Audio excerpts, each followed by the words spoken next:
কিরে দোস্ত, আমি তোকে আপেলটা দিলাম ভাগ করার জন্য, আর তুই ভাগ করে আমাকে ছোট ভাগটা দিয়ে তুই নিজে বড় ভাগটা নিয়ে নিলি কেন? তুই ভাগ করলে কি করতি?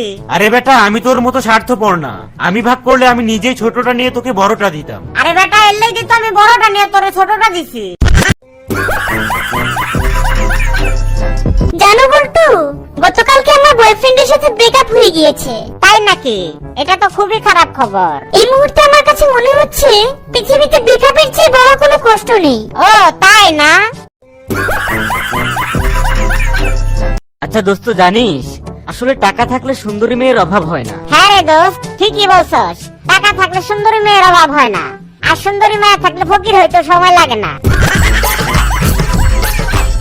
দোস্ত জানিস, গতকালকে রাত্রে একটা ছিনতাইকারী এসে আমার চাকু দেখায় আমার সবকিছু লয়ে গেছে। কি বললি?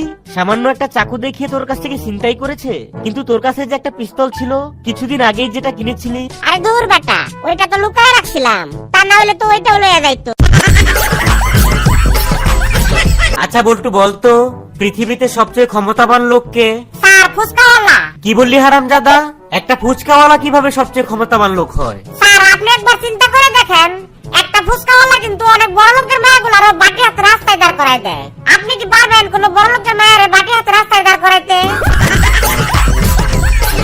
আচ্ছা দোস্ত, বলতো জোয়ান বয়স এবং বৃদ্ধ বয়সের মধ্যে পার্থক্য কি? এই তো, জোয়ান কালে মোবাইলে থাকে মেয়েদের ফোন নাম্বার, আর বুইড়া কালে থাকে ডাক্তারদের ফোন নাম্বার।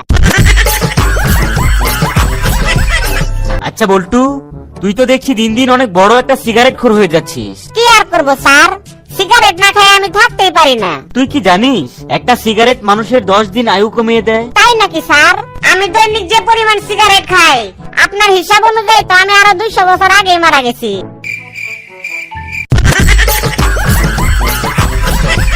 কিরে বল্টু, এত রাত হয়ে গেল এখনো ঘুমাচ্ছিস না কেন? বাবা, আমি আজকে রাত্রে ঘুমাবো না। কেন, কি হয়েছে? আর বলো না বাবা, কালকে রাত্রে স্বপ্নে এক পোলারে ধরে অনেক মার দিছি। শুনলাম আজকে নাকি ওরা দলবল নিয়ে আসবো আমারে মারার জন্য। স্যার, আমার কিছুদিনের জন্য ছুটি লাগবে। আচ্ছা ঠিক আছে, আমি তোমাকে ছুটি দেবো, কিন্তু এক শর্তে। কি শর্ত? তোমাকে বলতে হবে যে কাটাপ্পা বাহুবলীকে কেন খুন করেছিল। স্যার, আমার মনে হয় কাটাপ্পা বাহুবলীর কাছে আমার মতো ছুটি চাইছিল, কিন্তু বাহুবলী ছুটি দেয় নাই, সেই জন্যই খুন করছে। আচ্ছা বল্টু সাহেব, আগামীকালকে আপনার ফাঁসি হবে, তো মরার আগে আপনার শেষ ইচ্ছে কি বলুন? স্যার, মরার আগে আমি আমার বউয়ের হাতে রান্না করা খাবার খেতে চাই।